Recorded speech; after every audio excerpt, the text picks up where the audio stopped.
मुद मंगलमय संत समाज, श्रद्धा मूर्ति देवियों तथा धर्म प्रेमी बंधुओं,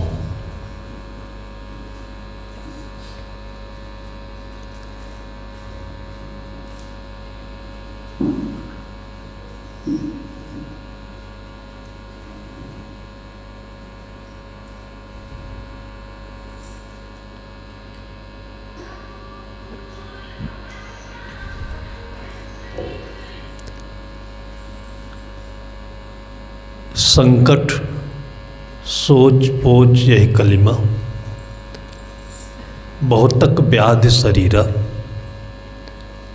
जहाँ धीर गंभीर अति निश्चल, तह उठ मिलहु कबीरा।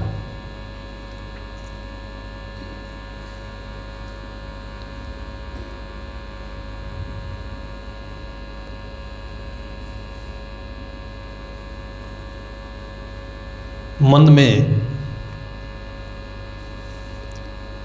हमेशा कुछ न कुछ कलह बनते रहता है। जहाँ ये बनते रहता है उसी का नाम मन है।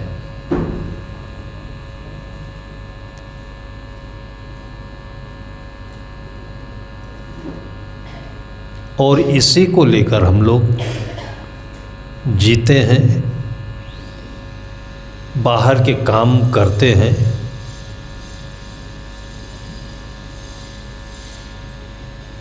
अपने को जहाँ पर है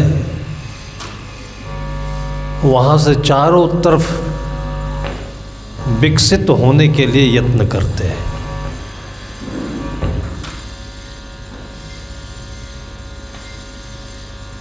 हमें ज्ञान का वरदान मिला है।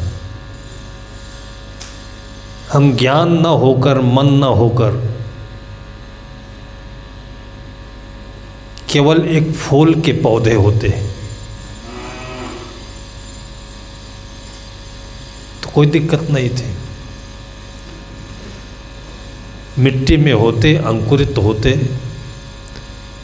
बढ़ते,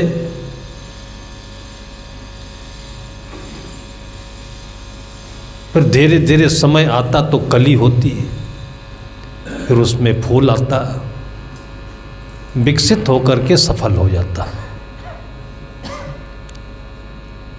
इसमें कोई परेशानी नहीं दिखती है। गमले के पौधे में जो फूल आते हैं, आपने कभी देखा है कि मायूस हो, झगड़ रहा हो, आपसे कुछ डिमांड कर रहा हो, कोई परेशानी है? संभवतः इसीलिए हमारी परंपरा ने, पूरी मानव जाति की परंपरा ने अपने घर के आगे पीछे गमलों से अपनी आँखों को निर्मल करने, सजाने का ये तंत्र बनाया, सिस्टम बनाया है। उसको देखने से भी मन को बहुत कुछ मिलता है। वैसे तो मनुष्य के वातावरण में, आसपास में सबसे ज़्यादा कठिनाई, कलह, उलझन, परेशानी, बाधा मनुष्य समाज में दिखती है, सबसे ज़्यादा है। और ज़्यादा वहाँ पर है जहाँ मनुष्य की भीड़ अधिक है। इसको कभी आप एहसास करें, बस्ती अधिक है, भीड़ अधिक है, गाड़ी मोटर बहुत है। आपके छत्तीसगढ़ में जब मैं गोरेगांव आता हूँ, और गोरेगांव जैसे और एक दो चार गांव है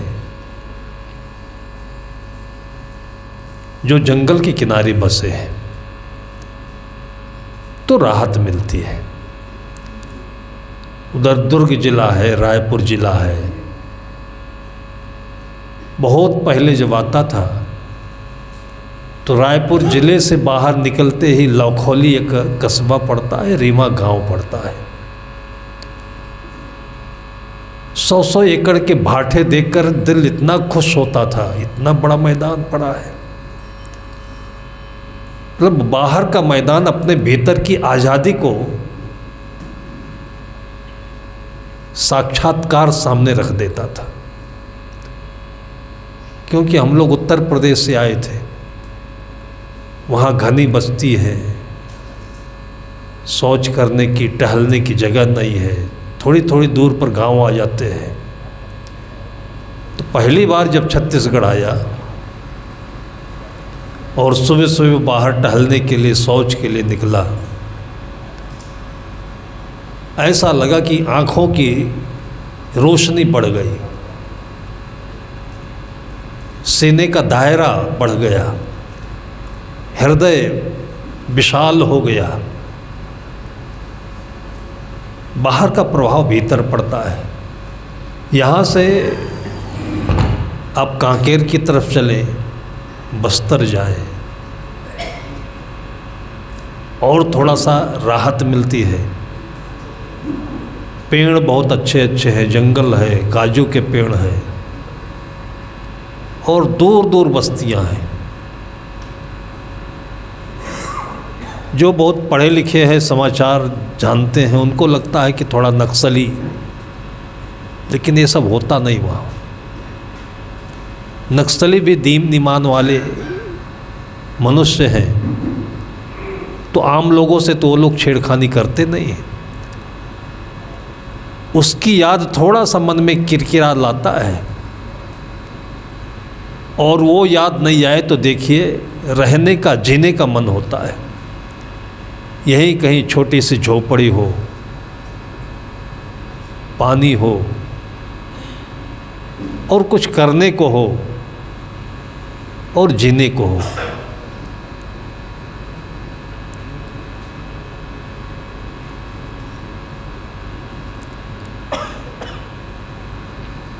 ये जीवन का प्रैक्टिकल है।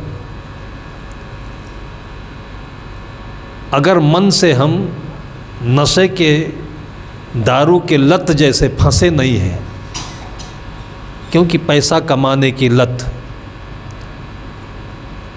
और जुआ जैसे मुकदमेबाजी की लत, भीड़ में बैठने की लत, बोलते रहने, सबके ऊपर डांट डपट करते रहने की लत, और ये लत मन की बहुत बड़ी कमजोरी है। ये नहीं कि जो बहुत ज़्यादा बोलता है बहुत मजबूत है, मजबूत कम बोलता है, बहुत ज़रूरत पर बोलता है। ये तो वैसे समझिए कि जो दिन भर में 10 बार लेटरिन जाता है, शौच जाता है, तो मजबूत थोड़ी है वो। ये उसी को होता है जिसका पाचन बिल्कुल कमज़ोर होता है। और ये भी बात नहीं कि जो शौच जाए ही नहीं, 2 टाइम भी नहीं जाए, 1 टाइम भी नहीं जाए, निरानिर कब्जे ही पकड़े हो, वो निरोग है, वो भी निरोग नहीं है। तो 24 घंटे में 2 बार खाते हैं तो 2 बार जाना चाहिए। ये स्वास्थ्य है, मजबूती है। जो खाया पचा निकला। तो बिल्कुल ना बोलना, ये भी कमजोरी है, कॉन्स्टिपेशन है। और बिल्कुल बड़बड़ाते ही रहना, ये भी कमजोरी ही है, और ये लूज मोशन है।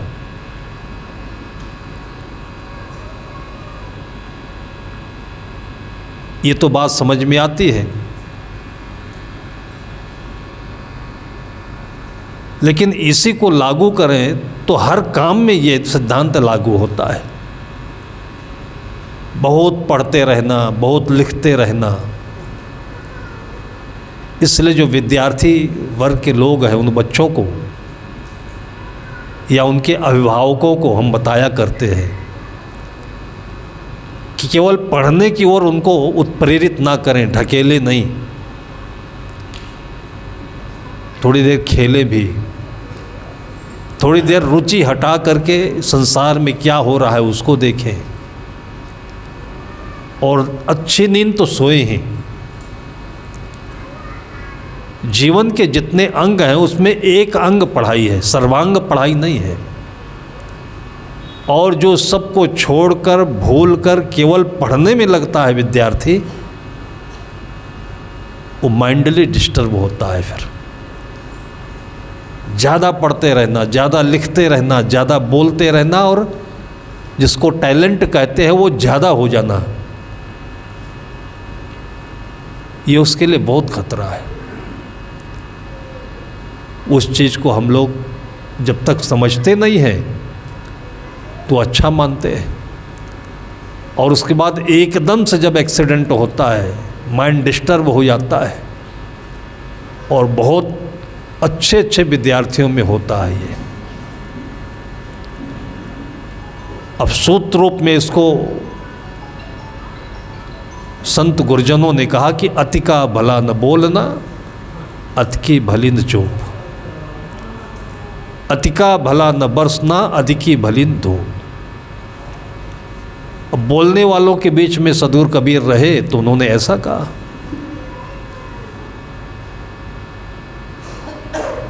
आज उसी की जगह पर हम देख रहे हैं, हमेशा सड़कों पर बाइक लेकर, गाड़ी लेकर घूमते चलते रहना। सड़कों पर कितनी भीड़ है। ये सब काम से ही चलते हैं क्या? और उन्हीं में हो सकता है हम लोग भी हों। अभी तो हम बोल रहे हैं। हम लोग जब आश्रम पर पहुंचते हैं, बाराबंकी में जहाँ सदगुरु विशाल देव की समाधि भूमि है, जीवन में 2-4 बार वहाँ प्रवास रहा। गांव के लोग बगीचे में पर्ण कुटीर बनाकर और संत समाज को लाते थे, और ऐसे बिरले संत होते हैं, और संत तो अपने अपने ढंग से सेवा करते हैं, लेकिन जो वो संत थे वो एकांतवासी थे। जैसे सूरज हमसे बहुत दूर रह कर के हमारे तक प्रकाश भेजता है, वैसे जन समाज से दूर रह कर के उन्होंने अपनी तप को, अपने ज्ञान को, इसके प्रकाश को लोगों तक भेजा। और लगभग 3 एकड़ का वो बगीचा है, बाद में आश्रम बन गया, पहले आश्रम नहीं था। 3 एकड़ के ग्राउंड में कम से कम 150 आम के पेड़ होंगे, सभी प्रजातियों के, जो छोटे से ही फलने लगते हैं। बौर आता है,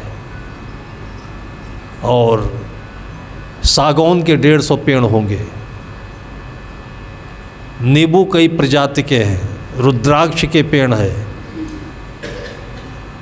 चंदन के पेड़ मिलेंगे।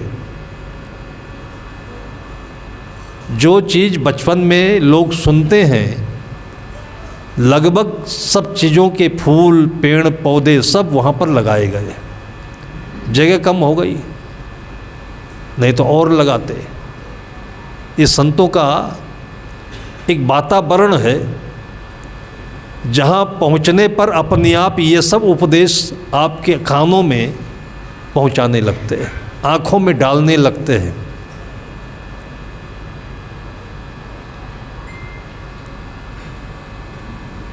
अब लोग कितना काम करते हैं। छोटा सा घर होता है लोगों का, साफ भी नहीं रहता है, कहीं कहीं सारे सामान अस्त व्यस्त रहते हैं। और हम लोग आश्रम पर मुश्किल से अब 2-2.5 महीने के लिए छत्तीसगढ़ आए हुए हैं। अब पहुँचेंगे तो 10 दिन 15 दिन रहेंगे, फिर कार्यक्रम पर चले जाएंगे। मतलब कुल साल भर में 1 महीना या 2 महीना वहाँ रह पाते हैं। लेकिन 3 एकड़ के बीच में इतने सारे कुछ करने के लिए हमें लगता है कोई मेहनत नहीं है। लेकिन वो वातावरण है। मैंने देखा 2-3 लोग आए, उसमें से एक नई उम्र का लड़का था, 15-16 साल का लड़का रहा होगा। कोई परिचित नहीं था, आश्रम का गेट देखा, गेट से अंदर आ गया और 2-3 चक्कर लगाया। साथियों से बोल रहा था कि क्या सुकून की जगह है ये। सुकून का मतलब शांति, विश्राम, आनंद। मैंने सुना, मेरे मन में विचार आया कि 16 साल की उम्र में इसको कौन सा तनाव होगा, टेंशन होगा, परेशान है ये। विद्यार्थी है तो निश्चित सब विद्यार्थी परेशान होते हैं। इसलिए हर प्रवचन में, हर सत्संग में विद्यार्थियों के ऊपर तो मेरे मन में बहुत कुछ बोलने को होता है, क्योंकि वो हमारे भविष्य के कर्णधार हैं और लगभग माता पिता अपने बच्चों के साथ में कहीं न कहीं जाने अनजाने में अन्याय करते हैं। माता पिताओं के एक सुंदर गमले के समान बनना चाहिए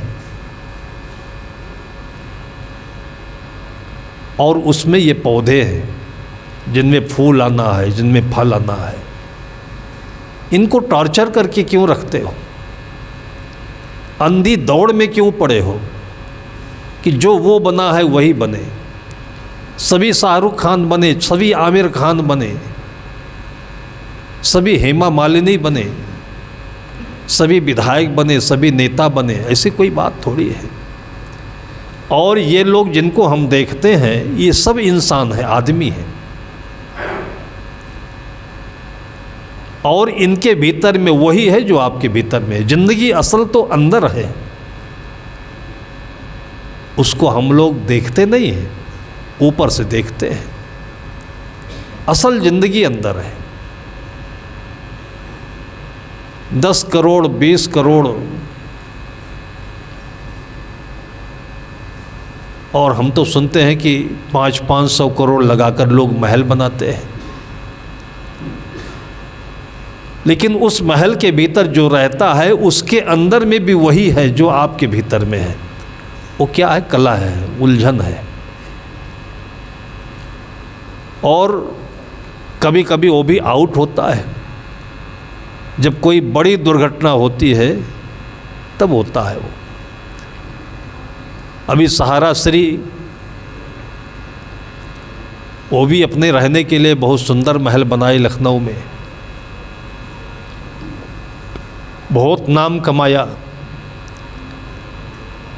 लेकिन उन्होंने जीवन को अच्छे ढंग से परिभाषित नहीं किया, समझा नहीं। काम बनाना, काम करना और सिस्टम से करना एक सिद्धांत है। उसमें व्यवहारिक, सामाजिक, आर्थिक सभी सूत्र लागू होते हैं। जैसे बिरला कर रहे हैं, टाटा कर रहे हैं, रिलायंस वाले कर रहे हैं, इसमें हजारों लोगों को रोजी रोटी मिलती है, तो एक परिवार जैसे चल रहा है। लेकिन जब सहारा के जीवन के साथ एक घटना हुई तो हमने इसका बहुत अवलोकन किया, विश्लेषण किया। और आज से नहीं, आज से 20-25 वर्ष पहले जब सहारा वाले गांव-गांव में घूमा करते थे, 2 साल में 3 साल में हम पैसा डबल कर देंगे, तब से हम सोच रहे हैं सहारा के ऊपर। तब से हमारी निगाह उनके ऊपर है कि आगे चलकर क्या हो रहा है, क्या होता है। और आपको बता दूं कि जो उस समय मैंने इनकी पुस्तक लिखी हुई सहारा श्री की हमारे पास आई थी, उसको मैंने पढ़ा, लेकिन इनके क्रियाकलापों में कहीं दूर दूर तक हमें कोई स्थायित्व, निश्चलता, स्थिरता, एक धरातल, एक बैकग्राउंड नहीं दिख रहा था। भाई 9 महीने में बच्चा पेट में पलता है, मैच्योर होता है। अगर कोई डॉक्टर, कोई वैज्ञानिक आपको आश्वासन दे कि मैंने नया अनुसंधान किया है, PhD की है हमने, और 3 महीने में बच्चा तैयार हो जाएगा, तो आप कैसे मान रहे हैं इसको? 3 साल में FD डबल हो जाएगी, कैसे मान लिया आपने? और तब से मैं देख रहा हूँ, देखते देखते देखते, और इनके साथ में, इनके इस जाल में, माया जाल में और बड़े बड़े लोग फंसे, जिसमें आईएएस अफसर भी हैं, जिसमें अभिनेता भी हैं, जिसमें नेता भी हैं, और गरीब जनता भी। सब के पैसे डूबे इसमें। पैसा तो आता है जाता है, पैसे की सोच नहीं होनी चाहिए। लेकिन जो हुआ इनके साथ, अंत में 2 साल इनको जेल में रहना पड़ा, और उसके बाद में जीवन की शांति, जीवन का स्वास्थ्य, सुख, ये दूर से अंदाज़ा लगा सकते हो क्या मिला होगा इनको। अभी सुबह सुबह हम लोग गोरेगांव से टहलने निकले, और 2-3 बहनें कुल्हाड़ी कंधे पर रखे और एकदम उछलते हुए हंसमुख बातचीत करते चली जा रही थी जंगल को। छत्तीसगढ़ की भाषा में कहें तो गोठियाते हुए। हम लोग भी गोठिया लिए थोड़ा। कहाँ जात हो तुम मन, बताई लकड़ी काटने के लिए। और हम लोग जब तक लौटते लौटते तब तक लकड़ी लेकर आ गई, घर में भोजन बना रही। उनके कदमों में जो छम छम की आवाज़ है वो मीरा के नृत्य की आवाज़ से कम नहीं है। उनकी जो थिरकन है, उनके चेहरे पर जो खुशी है, इसका मूल्यांकन, इसकी परख हर एक जीवन को करना चाहिए जो सुख के खोजी है। गुरुदेव जी कहते हैं कि जहाँ धीर गंभीर अति निश्चल, उनको अपने पर विश्वास है, लूटने पर विश्वास नहीं है, और बहुत बड़ा होने पर विश्वास नहीं है। बड़ा वही है जो चैन से, सुकून से ज़िंदगी जिए। महान है, बड़ा है वो महान है।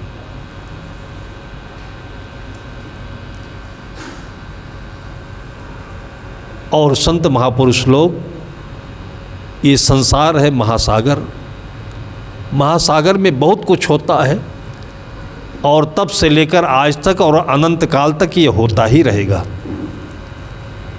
ऐसा नहीं कि संत लोग निकले हैं तो सागर के पानी को मीठा कर देंगे, और आप चाहोगे तो मीठा हो जाएगा।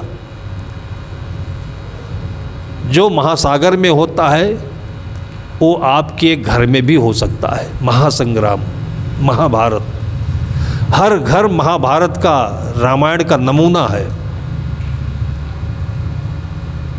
रामायण में जितने पात्र देखे जा रहे हैं, सीता भी होगी, राम भी मिलेंगे, लक्ष्मण भरत शत्रुघ्न भी मिलेंगे, देवरानी जेठानी में कैकेयी कौशल्या भी मिलेगी, और उन्हीं के बीच में कोई मंथरा भी मिलेगी, उसी में दशरथ भी हैं। ये हम लोगों के बच्चों और परिवार के बीच में लोकप्रिय हुआ भी, और इसलिए ये संस्कार बसाने योग्य है कि जो परिवार में है, इसको देखा है तो कहीं न कहीं याद होगा कि ये हमारे साथ ही नहीं, रामायण के साथ भी ऐसा हुआ था। घबराहट नहीं होगी।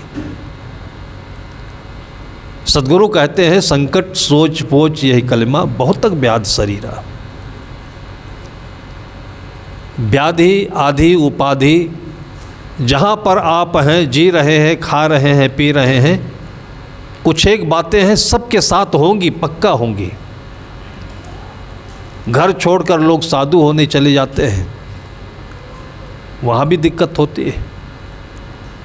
एकदम एकांत में चले जाते हैं, वहाँ अपनी तरीके की दिक्कतें आ जाती हैं।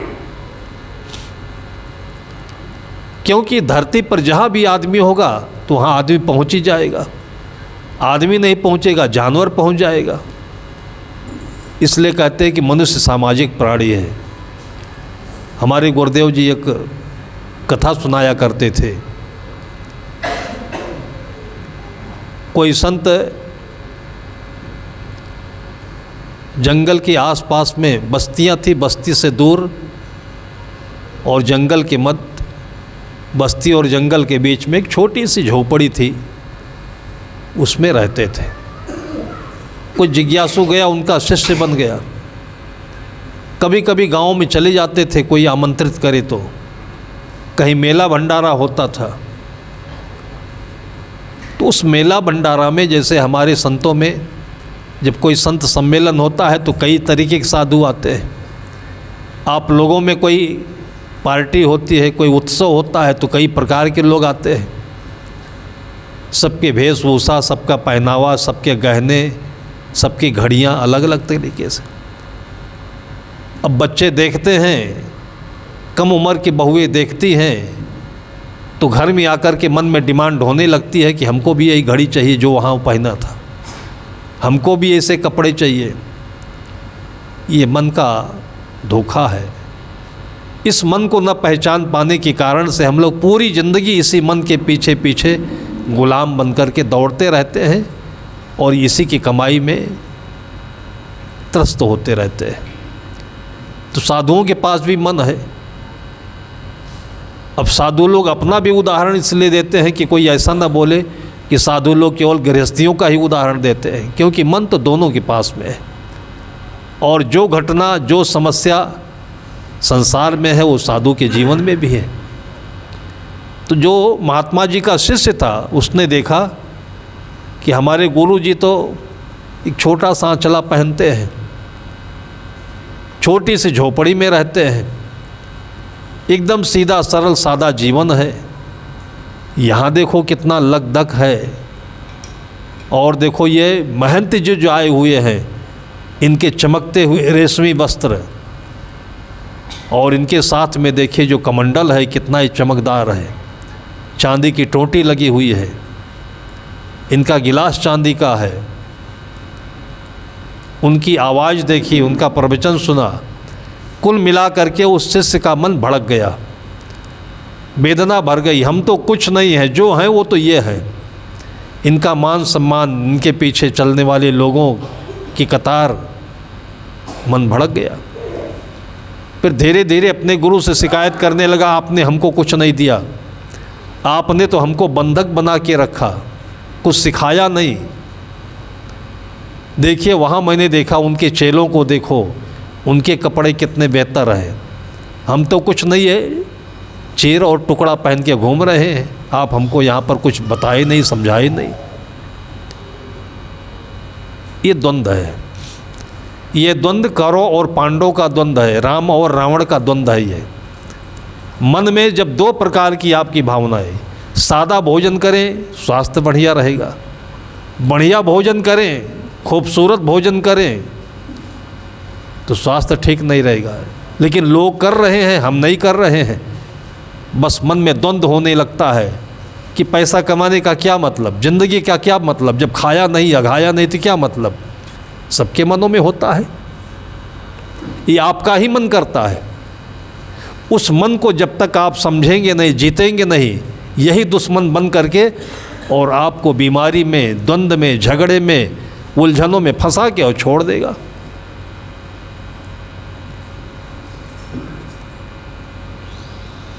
उस शिष्य को गुरु जी ने बहुतेरा समझाने की कोशिश की, अंत में वो हार गए गुरु महाराज, और हाथ जोड़े कि बेटा तुम्हारी अभी नई उम्र है, तुम चल सकते हो, तुम सीखो, पढ़ो, एक बार तुम घूम आओ संसार में, जैसा करना हो करके तब फिर मेरे पास आना। संसार है, कभी कभी मन में भ्रम होता है कि संसार बगैर घूमे जानकारी नहीं होगी, हम तो यहीं पड़े रहेंगे। हम लोग भी गुरुदेव जी के पास आए हैं, जब 18-20 साल की उम्र थी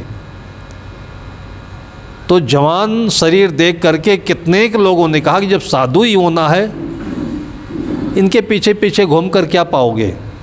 गुरुदेव जी निहंग, उनका कोई मठ नहीं, कोई आश्रम नहीं।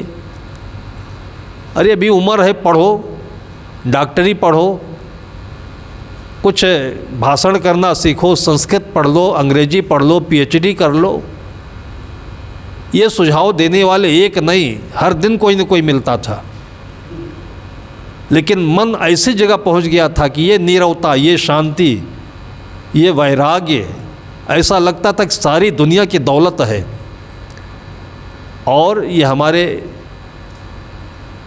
माता पिता का आशीर्वाद, पूर्व जन्मों का पुण्य कि जिस दिन से गुरुदेव जी के चरणों में आया हूँ और निरंतर चलते में बाग बगीचों में, जंगलों में, कोई महल नहीं, कोई आश्रम की सुविधा नहीं, और कभी एक क्षण के लिए ऐसा नहीं लगा हो कि ज़िंदगी तो बेकार है। जाड़े के दिनों में भी गुरुदेव जी सुबह 4 बजे उठ करके और बाहर टहलने के लिए निकल जाते थे। उस सब ज़माने में तो शौच घरों में होता नहीं था, लेकिन वैसे भी 2-4 किलोमीटर चलकर कहीं बढ़िया जंगल मिले, झाड़ी मिले, नदी का तट मिले, तो फिर वहाँ बैठते थे हम लोग। दोनों हाथों में 3-3 लीटर का कमंडल होता था, वो लेकर के चलते थे। एक बार चलते चलते पैर में चप्पल होता था। जब पानी पीने का समय आया गुरुदेव जी के, तो कमंडल से पानी निकालने को सोचा तो कमंडल के ऊपर चप्पल से गोबर का छींटा उछल करके पड़ गया। देखा ढक्कन के ऊपर गोबर का छींटा पड़ा है, उसमें कैसे पानी पिलाएं अब। फिर हमारे साथ दूसरे संत थे, उन्होंने अपने साफ कमंडल का पानी दिया, तब गुरुदेव जी पिए। वो चोट लगी हमको कि इतना नहीं कर सकते हम, और आपके यहाँ से 10 गुना ज़्यादा ठंडी होती है उत्तर प्रदेश में। पूस माघ के समय में 2-3 डिग्री तक वहाँ तापमान आता है। फिर दूसरे दिन से मैंने चप्पल पहनना बंद कर दिया, लेकिन मुझे नहीं लगता है कभी हमारे पैर में बवाई फटी हो। एड़ियाँ फट जाती हैं लोगों की, हाथ कटने लगते हैं। उतनी ठंडक में भी मुझे याद है कि कभी हमारे पैरों में बीमारी नहीं फटी है, हाथ ठिठुरे नहीं, और आनंद में कभी कमी नहीं रही। ये अपने अंदर का जो सुख है, शांति है, ये उपवास करके, संतों के आश्रम में जा करके, या किसी प्रकार से एक बार इसको खोज करके अपने अंदर में अनुभव करना चाहिए। वो शिष्य गुरुदेव जी को छोड़ करके और संसार को घूमने निकल गया। मैंने आपको बताया कि इस संसार की जानकारी एक जगह बैठे बैठे भी हो सकती है, और वैसे होती है जैसे आप लोगों ने महाभारत में धृतराष्ट्र के पास में संजय बैठता था, और महाभारत इतनी दूर हो रहा था, वहाँ से बैठे बैठे संजय धृतराष्ट्र को पूरी कथा का, महाभारत का कथा और दृश्यों का अवलोकन कराता था। अगर आपके अंदर में गुरु का दिया हुआ ज्ञान है, विवेक है, आपकी सुरति, आपका ध्यान सही है, तो जिस घर में आप हो, झोपड़ी हो, महल हो, कुछ भी हो, वहीं पर अपने माता पिता, सासू, बहू, बेटे के बीच में रह करके सारी दुनिया का स्वाद आप देख सकते हो, समझ सकते हो। बहुत आसान है। जैसे आप चावल बनाते हो, अब तो कुकर में बनने लगा है, पहले लोग भगोने में बनाते थे। चावल उबला, पानी ख़त्म हो गया, जो आवाज़ होती थी बंद हो गई उबलने की, तो जो चावल बनाने वाली महिला होती है क्या करती है, चावल पका कि नहीं, तो चावल के अंदर हाथ थोड़ी डालती है, वो तो किनारे से एक दाना ले लेती है और दबा के देख लेती है, और उसको पता चल जाता है कि पूरे चावल की स्थिति क्या है। जहाँ पर आप बैठे हो वहीं से एक नस दबाओ, किसी की नस दबा लो, और यही पूरी दुनिया की नस है। इतना सस्ता ज्ञान है। पूरी दुनिया में सबके बीच जा कर के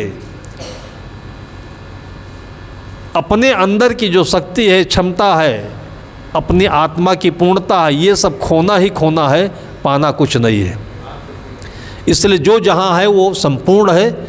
आस्था के साथ, लगन के साथ जिएगा तो जो चीज़ दुनिया में मिलनी चाहिए, अपने जीवन के सुंदर सजाने के लिए चाहिए, वो सब वही आपके आसपास में मिलती रहेगी, आपके इसी छोटे बड़े कामों से, पुरुषार्थ से। वो साधु का शिष्य घूमते घूमते गया, बहुत मठों में रहा, लेकिन सब जगह वही तिकड़म। फिर उसको लगा कि चलते हम तपस्या ही करेंगे। एक पहाड़ की चोटी पर, छोटी पहाड़ी थी, और वहाँ बैठकर तपस्या करने लगा। फिर जो आसपास के तराई में गांव थे, वो लोग जानवर चराने जाते, देखा कि महात्मा जी बैठे हैं, कुछ खाते पीते नहीं हैं। गांव में जाकर चर्चा करने लगे। फिर गांव के लोगों के अंदर उत्कंठा हुई, जिज्ञासा हुई, श्रद्धा जगी। कोई दूध लेकर जाता था, कोई भोजन लेकर के जाता था। फिर धीरे धीरे महिमा बढ़ गई।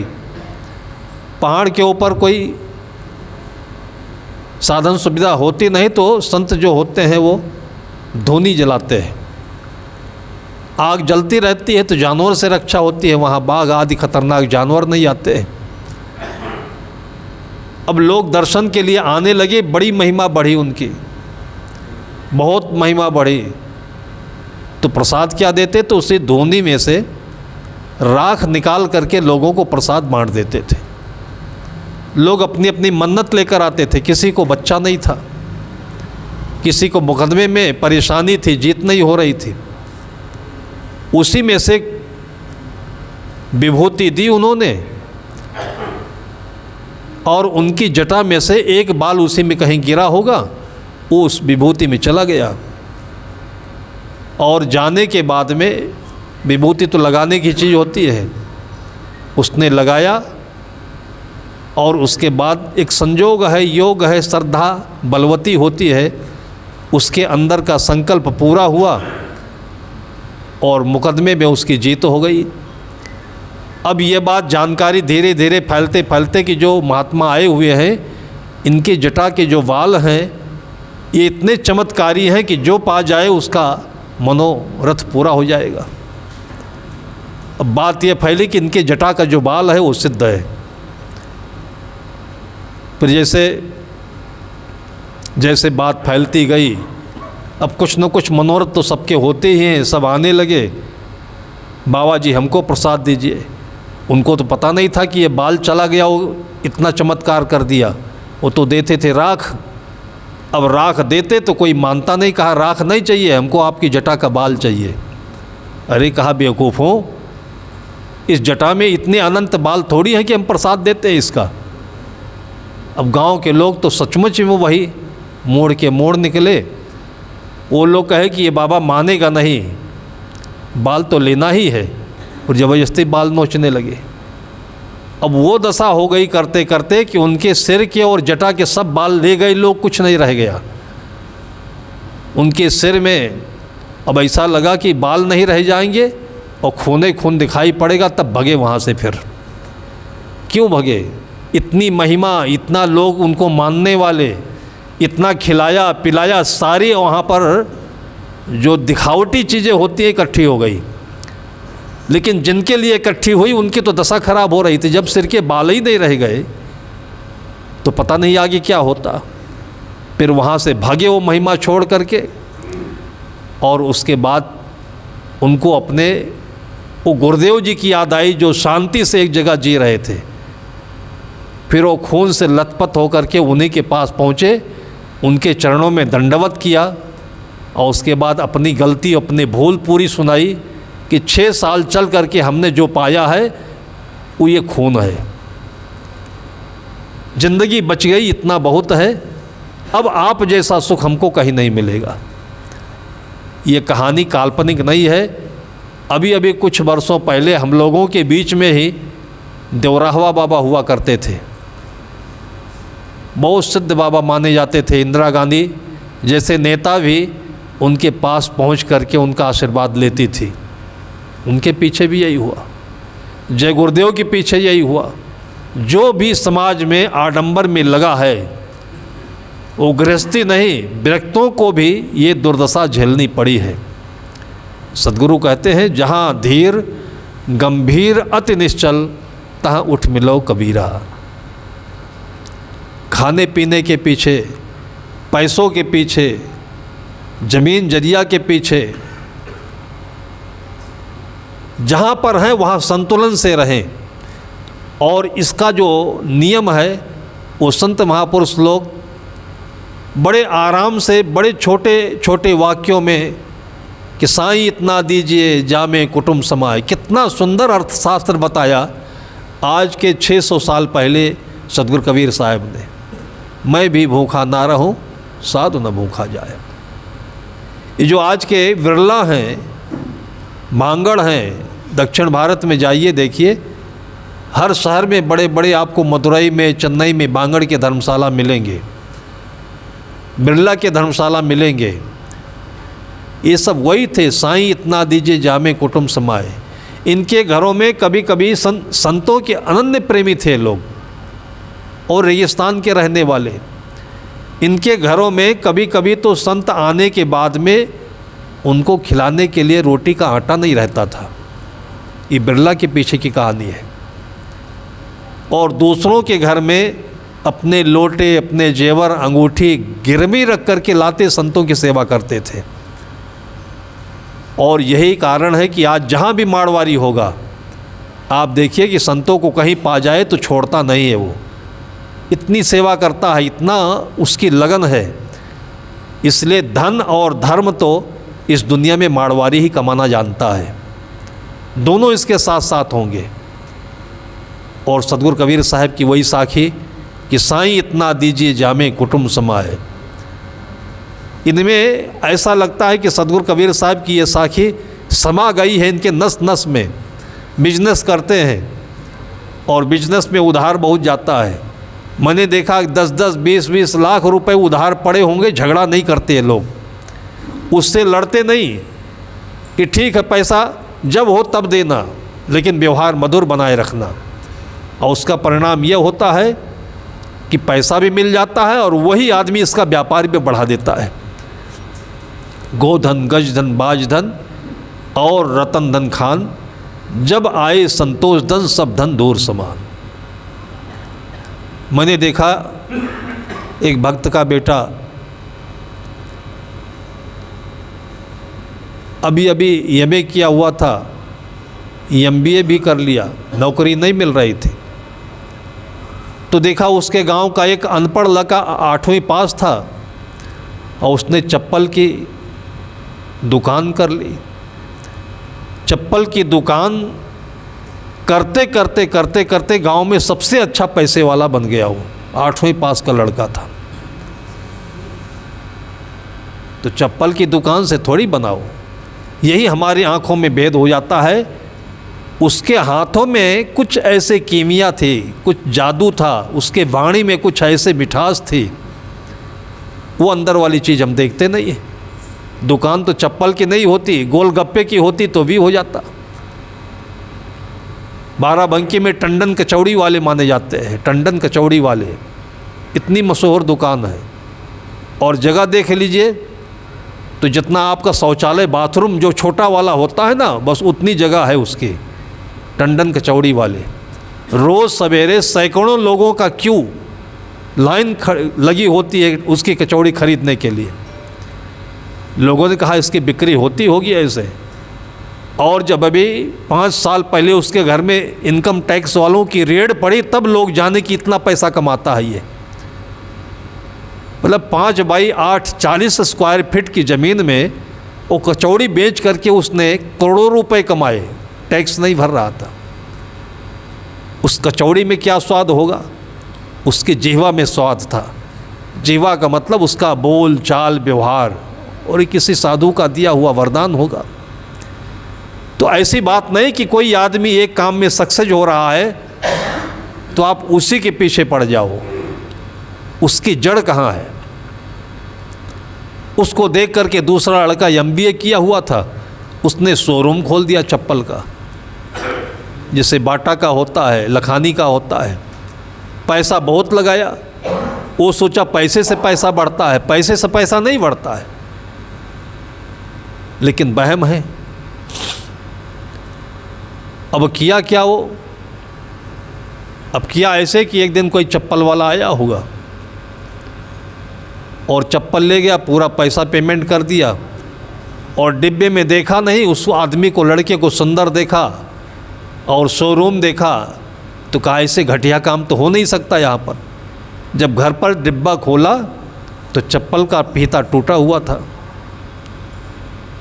ले जा कर के उसने बताया, कहा भाई हमको वापस करिए या सही सामान दीजिए।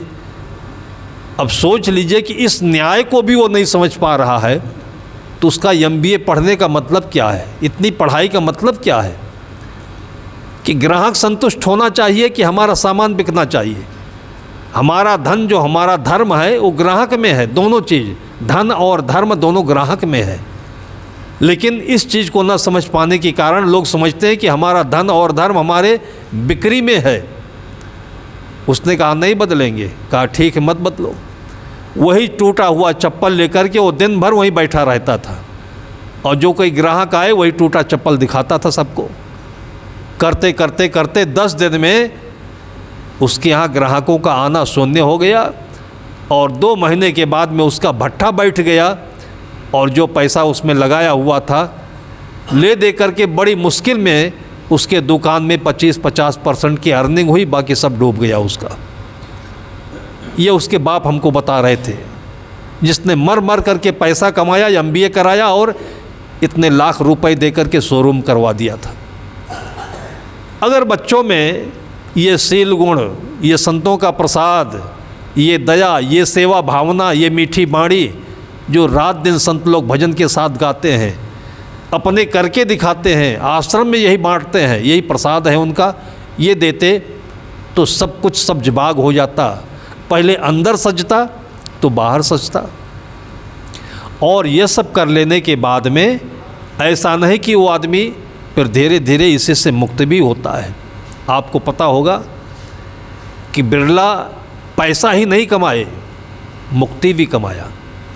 गांधी जी के साथ में चलने वाले में से वैसे तो बहुत लोगों का नाम आता है, जैसे जमनालाल बजाज। आप देखिए, आप कभी वर्धा जाइए तो वर्धा में 100 एकड़ ज़मीन संत विनोबा भावे के लिए और 100 एकड़ ज़मीन गांधी जी के आश्रम के लिए जमनालाल बजाज ने दान में दिया था। बजाज उस समय के बहुत बड़े धनी आदमी होते थे, लेकिन ये लोग गांधी जी के साथ रह कर के त्याग तप भी करते थे। ये लोगों को नहीं पता है। लोगों को यही पता है कि केवल पैसा कमाओ, गाड़ी पर घूमो, यही ऊंचाई है। ये ऊंचाई नहीं है, आसक्ति है ये।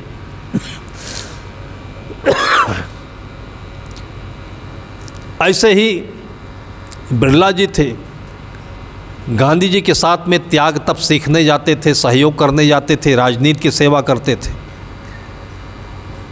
और गांधी जी ने कैसे इनको सिखाया? ऐसे केवल नहीं सिखाया जैसे हम लोग बोलते हैं। और हम लोग केवल अपने जीवन का उपदेश इसी को नहीं मानते जो आप लोग सुनते हो। इसका तो ये आधा भाग है। आधा भाग तो हम लोग जब यहाँ से निकलते हैं, ट्रेनों में होते हैं, आश्रम में होते हैं, तब आपको थोड़ा सा कठिन लगेगा।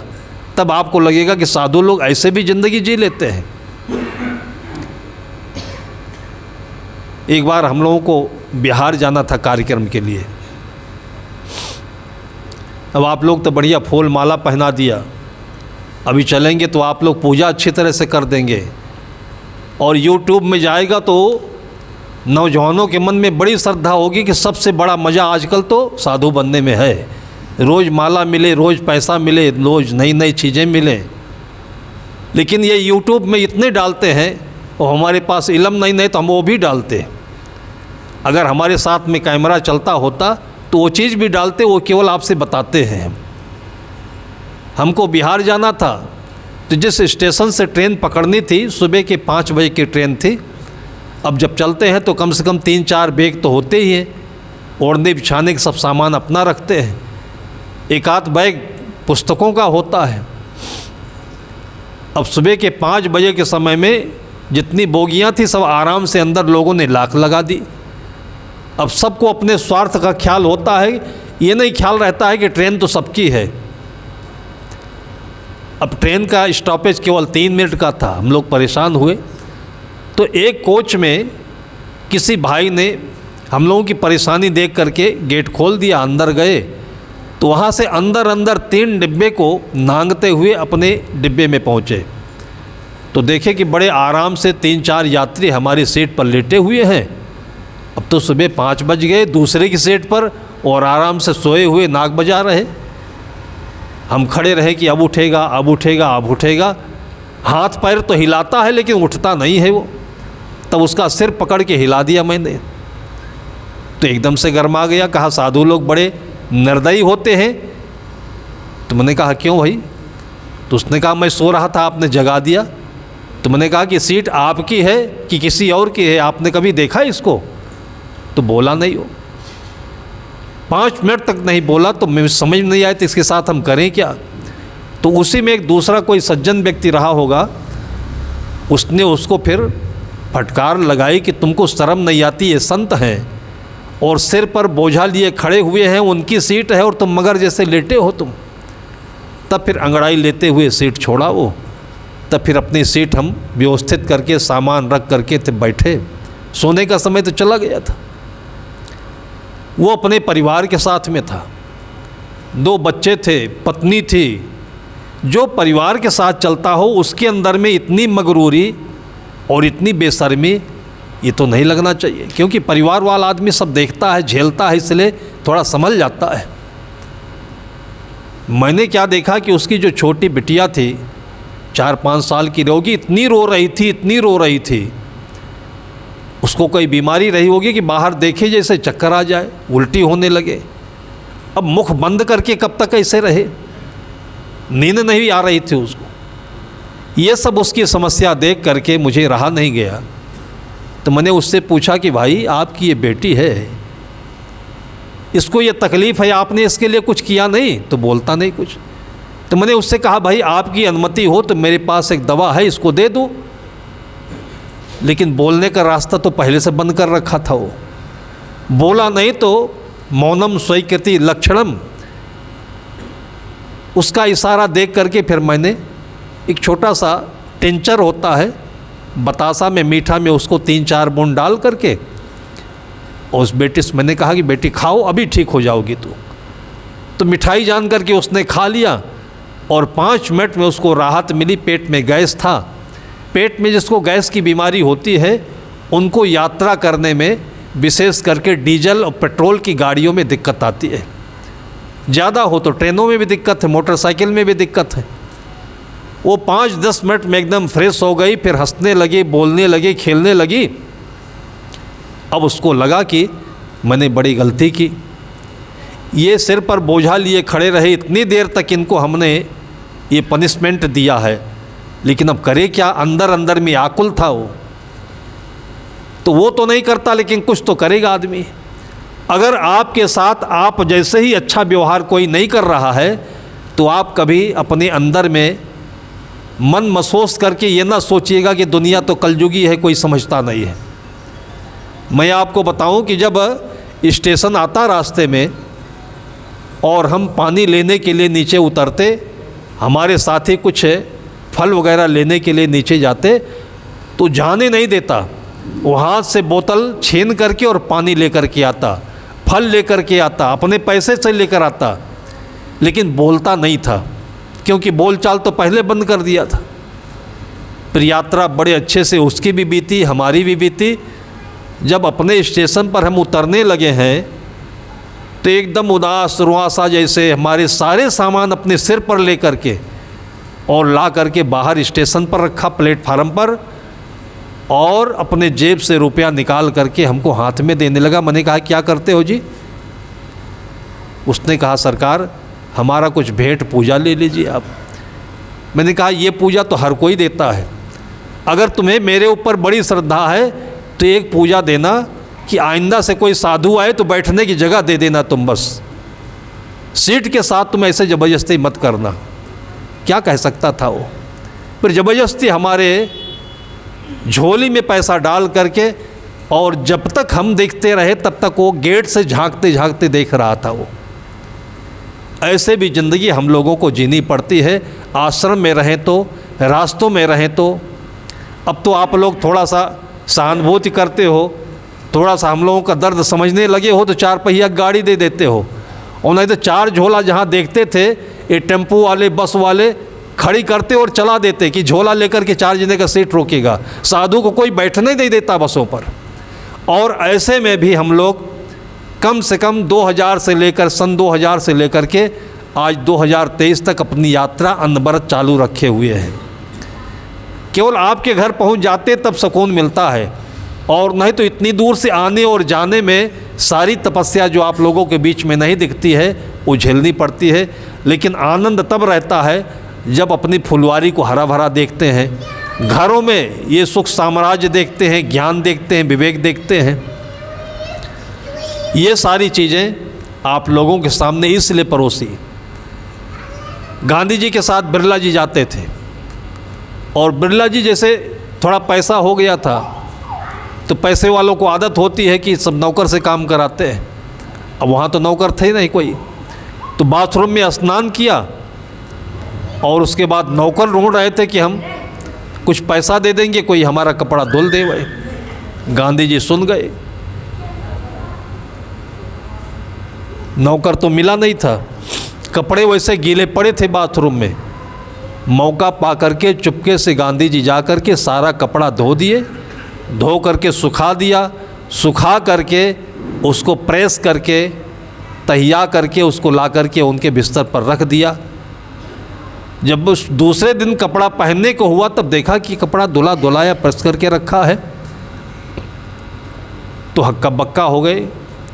तब उन्होंने चर्चा की तो गांधी जी ने कहा कि इसमें कौन सी बड़ी बात है, किसी ने बताया होगा वहाँ उस धर्मशाला के जहाँ रुके हुए थे वहाँ के बैरे ने कि तो गांधी जी ने सब करके रखा है। तो गांधी जी ने जब किया जान करके फिर उनके अंदर में इतनी ग्लानि पैदा हुई, उन्होंने कहा गांधी जी से कि आपको ऐसा करना चाहिए था, आप महात्मा। उन्होंने कहा कि महात्मा का मतलब केवल ये थोड़ी होता है कि केवल बात बात करके लोगों को बेवकूफ़ बनाए। भाई इतनी सेवा थी, आप हमारे भरोसे आए हो, आपकी सेवा कर दी, आप भी हमारी कोई सेवा करते होंगे। जब इस तरीके से आप अपने घरों में अपने बहुओं के साथ, बेटों के साथ, जिसको अपना छोटा मानते हैं उनके साथ और जिसको बड़ा मानते हैं उनके साथ करेंगे, तब आप बड़े बनेंगे और तब आपके प्रति बच्चों की श्रद्धा बनेगी और तब आपके अंदर में कृतकृत्यता आएगी कि हमें जो करना चाहिए था उसमें कहीं चूक नहीं हुई है। और इसी कृतकृत्यता की अनुभूति को मुक्ति का एहसास कहते हैं कि जब भी जीवन के अंतिम क्षण आए तो सोचने लायक कोई चीज़ न रह जाए कि किसी का हमने खाया है और दिया नहीं, किसी को दुखाया है तो उसको सहलाया नहीं, अब कुछ बाकी रख कर के जा रहे हैं, यह अनुभूति मन में पीड़ादायक हो कर के नहीं बने, उसी का नाम है सुखपूर्वक जीवन जीने का परिणाम। और इसी के लिए पूरी ज़िंदगी होती है। और नहीं तो मैंने आपके साथ सामने सहारा श्री का जो अभी वर्तमान का महीने 2 महीने की बीती हुई घटना का अनुभव दिया हूँ, ये सब के अंदर में अंकित होना चाहिए। मतलब जो कुछ उन्होंने किया, पूरे देश में कितने गरीबों का पैसा अभी मरा हुआ पड़ा है, दे नहीं पाए हो। ऐसा नहीं कि पैसा नहीं था, लेकिन ऐसे चक्रव्यूह में पैसा फंस गया हो, क्योंकि दिमागी ज़्यादा थे, बहुत नचाया पैसों को उन्होंने, गलत तरीके से नचाया पैसे को उन्होंने। और संत कहते साईं इतना दीजिए जामे कुटुंब समाए। थोड़ा थोड़ा काम करते, सक्सेस होते और वो काम बड़ा हो जाता। और जब पैसा लोगों का नहीं दे पाए, उनके 2 बेटे जो इंग्लैंड में विदेश में रहते हैं, उनको कुछ भी तो मन में लगा होगा, उनको आग देने के लिए नहीं आए लखनऊ वो लोग। जो छोटा बच्चा था उनका पोता नाती, वो आकर के आग दिया हुआ है। और उसके 15 दिन के बाद में सहारा के नाम से लखनऊ में जो हॉस्पिटल चल रहा था, उसमें रोज़ाना हज़ारों लोगों की चिकित्सा होती थी, इतना बड़ा हॉस्पिटल। और जिस दुर्गति को गया कि बेटों को 940 करोड़ में बेचना पड़ा, और अभी कितनी संपत्ति बिकेगी उनकी। ये सब क्यों होता है? केवल मन के असंतुलित होने से होता है। मन बहुत ज़्यादा टैलेंटेड हो, बहुत ज़्यादा चंचल हो, बहुत ज़्यादा काम करने की सोचे, तो ये नहीं समझना कि ये बहुत बड़ा बनेगा। ये ऊंचाई पर जाकर गिरेगा तो कुछ नहीं रह जाएगा। इसलिए बहुत ऊंचाई नहीं देखनी चाहिए। संत लोग इसीलिए ज़मीन पर बैठते हैं, ज़मीन पर खाते हैं, ज़मीन पर रहते हैं। इस ज़मीन से जहाँ भी जाओगे फिर ज़मीन पर आना पड़ेगा। और ज़मीन उसे कहते हैं जहाँ से कोई आपको हटा नहीं सकता है, यहाँ पर कोई घाटा नहीं होता है, यहाँ पर कोई अपमान नहीं होता है। वो ज़मीन अपनी सामान्य अवस्था है, जिसको संत संतगुरु लोग स्वरूप स्थिति कहते हैं, सामान्य अवस्था कहते हैं। इसी में आप लखपति भी हो सकते हैं, करोड़पति भी हो सकते हैं, और लौट करके अपने स्वरूप स्थिति के पति भी हो सकते हैं। सबको अपने जीवन के इस मैं प्रेफरेंस को, इस नक्शे को हमेशा साथ में रखना चाहिए, और जो हमेशा साथ में रहे, हमें दिग्दर्शन कराए, उसी का नाम बीजक होता है। बीजक का मतलब जानते हैं? पहले ज़माने में लोग अपने बच्चों के गले में या बाहों में एक ताबीज़ बांध दिया करते थे। उस ज़माने में एफडी करने के लिए कोई ऐसे बैंक नहीं होते थे। कहाँ ज़मीन में धन गड़ा हुआ है, कहाँ पर उसका पैसा सोना रखा हुआ है, उसी का पता लिख करके कागज़ में और तांबे के एक छोटे से डिबिया में बंद करके और उसको गले में पहना देते थे। जब कभी मुसीबत आएगी तो उसको खोल के देख लेना, और ये बीजक कहलाता था। ऐसे ही ये संस्कार, ये अच्छी अच्छी बातें सवेरे शाम में, खाते समय, भजन करते समय, सोने से पहले अपने छोटे छोटे बच्चों को उनके कानों के द्वारा कहानियों के रूप में, बीजक के रूप में उनके गले से अंदर कर दीजिएगा, तो ये आपके लिए बहुत बड़ा धन होगा, जो उनके जीवन के लिए उन्नति का मार्ग प्रशस्त करेगा। हम लोग क्या करते हैं कि दूसरों की देखते देखते अपने मन में ये चीज़ें भूल जाते हैं। जो सफल हो रहा है, बड़ी ऊंचाई पर पहुंचता जा रहा है। हमारे गुरुदेव जी ये कहानी बताया करते थे। सतगुरु कबीर साहब कहते हैं कि उथले रहो परो मत गहिरे, मत हाथों की खोऊ रे। अगर आप छोटे हैं, सामान्य हैसियत में हैं, 5 एकड़ में नहीं 2 एकड़ में है, इसी पर अगर जम कर बैठे रहते हैं तो यहीं से आप वहाँ भी पहुँच जाएंगे जो आपने कभी सोचा नहीं था। एक भक्त था, इसे उसके अपने घर में कोई कमी नहीं, संत आते जाते रहे, अपने जीवन निर्वाह करने लायक कोई चीज़ उसके घर में कमी नहीं थी। लेकिन बस यही होता है कि देख देख करके आदमी के मन में जो वहम है, जो अज्ञान है, जो लालच है, ये बैठता जाता है। उसके घर में संत आए हुए थे। रात्रि में उसको नींद खुली, बाहर लोग शंका के लिए आया होगा, देखा अगरबत्ती की खुशबू आ रही है, दीप जल रहे हैं। जहाँ संत आसन में कमरे में आसन लगाए थे, वहाँ धीरे धीरे मंत्र की गुनगुनाहट सुनाई पड़ रही थी। झांक करके देखता है तो संत जी बैठ करके सामने एक शंख रखा हुआ था, उसकी पूजा कर रहे थे। उसके मन में लगा कि पूजा तो शाम को होती है, सवेरे होती है, रात में 1 बज गए हैं, मध्य रात्रि है, ये कौन से संत हैं ऐसे पूजा करते हैं। जब दिन में जलपान का समय आया तो संत जी के पास बैठ करके जलपान भी करा रहा था। फिर धीरे से वो रहस्य पूछा कि महात्मा जी आप रात्रि में पूजा क्यों करते हो। तो महात्मा सोचे कि इनका खाता हो तो इससे झूठ नहीं बोलना चाहिए। महात्मा ने कहा कि हमारे पास एक शंख है,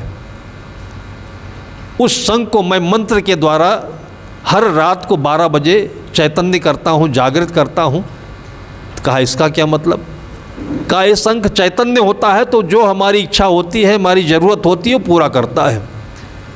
हमें कंबल चाहिए, पैसा चाहिए, जो चाहिए वो देता है। अभी 1000 की ज़रूरत पड़े तो 1000 रुपये शंख देगा ये। अब ये उसकी विशेषता सुन करके वो जो भक्त था उसके मन में लालच उमड़ने लगा। उसके मन में विवेक आना चाहिए था कि जैसे आपका कोई मित्र है, अगर राज्यपाल बन गया हो, मंत्री बन गया हो, प्रधानमंत्री बन गया हो, तो आपको तो ऐसे खुशी होनी चाहिए। आपको अंदर में ये लालच नहीं होना चाहिए कि ये आदमी हमारा मुरीद हो जाए, हमारा गुलाम हो जाए। भाई वो इतने ऊंचे पद पर पहुंचा हुआ है, आपको जानता है, आप उसको जानते हैं, तो हमेशा कभी न कभी आपका काम करेगा वो। लेकिन आदमी के अंदर में होता है कि जो बड़ी चीज़ हो हमारी मुट्ठी में होना चाहिए। लेकिन एक उदार चित्त का व्यक्ति होता है, वो कहता है कि बड़ी चीज़ किसी के पास तो हो, फिर धीरे धीरे हमारे पास भी आ जाएगी। मोदी जी कभी हरियाणा गए हुए थे। उस समय न मंत्री थे, मुख्यमंत्री थे, न प्रधानमंत्री थे, एक सामान्य व्यक्ति थे, प्रांत के प्रचारक थे। तो जहाँ पर रहते थे ऑफिस में, वहाँ पर एक रसोइया था, और रसोइया इतना सीधा साधा, इतना बढ़िया काम करता था, उसका स्वभाव और उसका संतोष और उसकी रहनी मोदी जी को बहुत पसंद आ गई। फिर वो तो चलते रहने वाले आदमी थे, चले गए। 20 वर्ष तक उससे भेंट नहीं हुई। जब पहली बार प्रधानमंत्री बने और मनोहर लाल खट्टर हरियाणा के मुख्यमंत्री बने तो कोई एक कार्यक्रम हुआ हरियाणा में, और जहाँ कार्यक्रम हुआ था वहीं पर मोदी जी उसके हाथ का बनाया हुआ भोजन खाए। मोदी जी तो उसके परिचित के थे, जब मोदी जी आ रहे थे उसको जाकर मिलना चाहिए था, लेकिन जब कार्यक्रम हो गया, लगभग आखिरी हुआ, वो आदमी नहीं दिखा, तब मोदी जी को लगा कि वो रसोइया नहीं दिख रहा है यहाँ पर। तो उन्होंने मुख्यमंत्री जी से धीरे से कान में चर्चा की कि वो फलाना व्यक्ति नहीं है जो पहले कभी भोजन बनाया करता था। इतने पत्रकार हैं, इतने बड़े बड़े मंत्री हैं, नेता हैं, बड़े बड़े धनवान व्यक्ति हैं, सब अबाक रह गए कि मोदी जी किसे पूछते हैं ये। और मनोहर लाल खट्टर तुरंत उसके पास संदेशा भेजे और आईएएस लोग अपनी गाड़ी लेकर के उसके पास पहुँचे, उसको बैठा करके लाए और मोदी जी से मिलाए। जब गले मिलने लगे तब पत्रकारों को लगा कि ऐसे छोटे व्यक्ति को भी मोदी जी याद रखते हैं।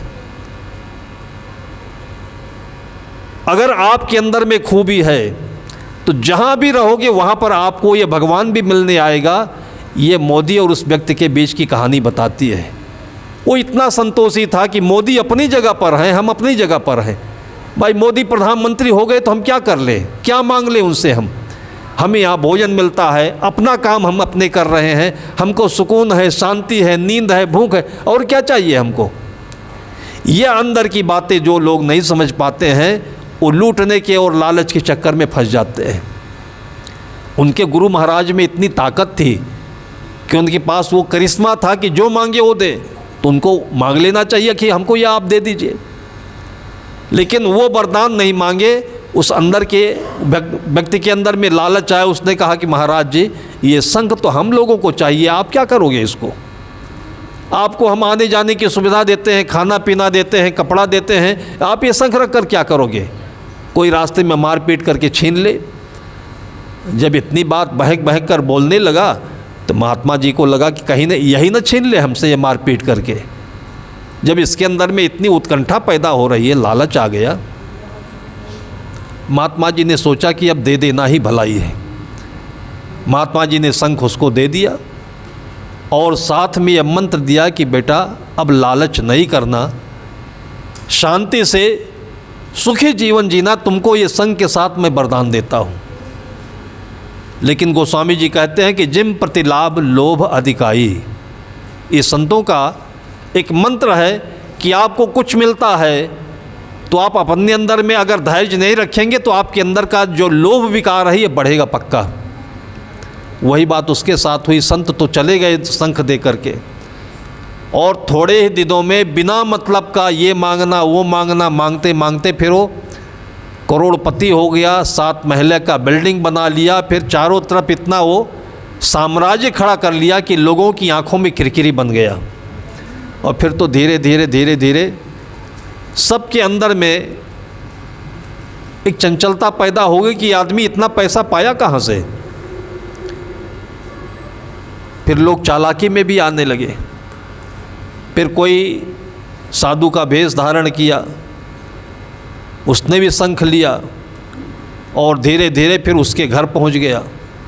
अब चूंकि साधु से उसको यह चीज़ मिली थी इसलिए उसके अंदर में साधु से थोड़ा लगाव बन गया। किस कारण लगाव बना? लालच के कारण से। महात्मा जी को अपने घर में रोक लिया, 2-4 दिन सेवा की, फिर रात में एक दिन उठ करके वही झांक ताक लगाया कि ये महात्मा क्या करते हैं। तो जो 12 बजे की पूजा वो महात्मा जी करके गए थे वही पूजा इनकी भी देखी। महात्मा जी बोल गए थे कि लालच नहीं करना, लेकिन वो तो भूल गया।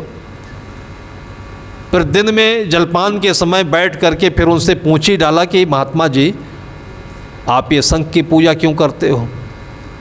महात्मा जी ने कहा कि बेटा तुम मेरे भक्त हो, तुमसे झूठ नहीं बोलता। ये शंख जो है हमारा वरदानी है, हमें जिस चीज़ की आवश्यकता होती है उसका ये डबल देता है। 1000 चाहिए 2000, 2000 चाहिए 4000, जैसे ही विशेषता सुना वैसे ही उसका मन डामाडोल हुआ और जो शंख उसको जितना मांगता था उतना देता था वो सब उसका खो गया। वो भूल ही गया कि डबल मांगे या उतना मांगे और देता है तो क्या दिक्कत है। बस वो शंख ला करके रख दिया। बोला महाराज जी आप तो साधु हो, हमारे पास ये शंख जितना मांगते उतना ही देता है, आप हमारा शंख ले लीजिए और आपका शंख हमको दे दीजिए। महात्मा जी बहुत सोचे विचारे, बोले ऐसे तो मैं देता नहीं, लेकिन तुमने मेरी बड़ी सेवा की है इसलिए तुम इस शंख को रख लो। और वो शंख ले लिया और महात्मा जी तो चल गए। फिर इतनी जल्दी थी उसको, इतना उसके अंदर में चंचलता थी कि उसी रात को मांगना शुरू कर दिया। रात में पूजा किया शंख सामने रख करके और बोलना शुरू किया कि शंख महाराज हमको आज 10,000 रुपये चाहिए। शंख ने कहा 10,000 क्या करोगी जी, तो 20,000 देंगे तुमको। बहुत खुश हो गया। उसने कहा ठीक है 20,000 दे दीजिए। शंख ने कहा 20,000 क्या करोगे, तुमको 40,000 दूंगा। तो कहा ठीक है 40,000 दे दीजिए। कहा 40 क्या करोगे, तुमको 80,000 दूंगा। वो बढ़ाता चला गया, दे नहीं रहा था। तब इसके अंदर में छटपटाहट हुई। उसने कहा महाराज आप धूना करते चले जा रहे हो, कुछ तो दो हमको। उसने कहा तुम हमको पहचान नहीं पाए, मेरा नाम ढपोर शंख है, मैं धूना करता रहता हूँ, देता कुछ नहीं हूँ। अब कपार पीटने लगा कि जो शंख हमारे पास कम से कम जितना मांगता था उतना देता तो था, वो महाशंख हमारा लुट गया और इस ढपोर शंख के चक्कर में हम फंस गए। ये कहानी किसी महापुरुष ने, किसी अंतर्ज्ञानी ने हम लोगों के बड़े हित की बात कही है कि दुकान करें तो नौकरी करें तो जहाँ रहें महाशंख के साथ में रहें। जो आपके संकल्प होंगे वो पूरे होते रहेंगे। और अंत में ये संसार ऐसा है कि सब कुछ यहीं छोड़ करने से ही पूर्णता मिलती है। वो यही है कि ना किसी का लेना देना बाकी हो, न कहीं आना जाना बाकी हो, और सब कुछ अपने आप में पूर्णता के साथ में अगर यहाँ से जाते हैं, यही हमारा महान शंख है, ये हमारे जीवन की सफलता है, यही मुक्ति है। ये स्वार्थ परमार्थ सुंदर ढंग से सबके साथ रहे, सबके जीवन को यही ज्ञान मिले और सबके जीवन में आने वाली पीढ़ी यही लाभ ले सके। इन्हीं शुभकामनाओं के साथ में अभी की चर्चा को यहीं पर मैं विराम देता हूँ। सद्गुरुदेव की जय।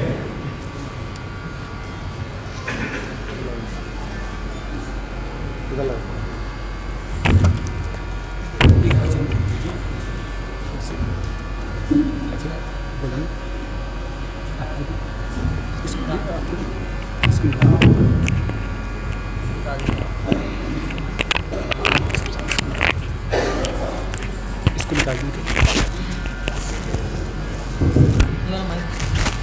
हाँ ये है।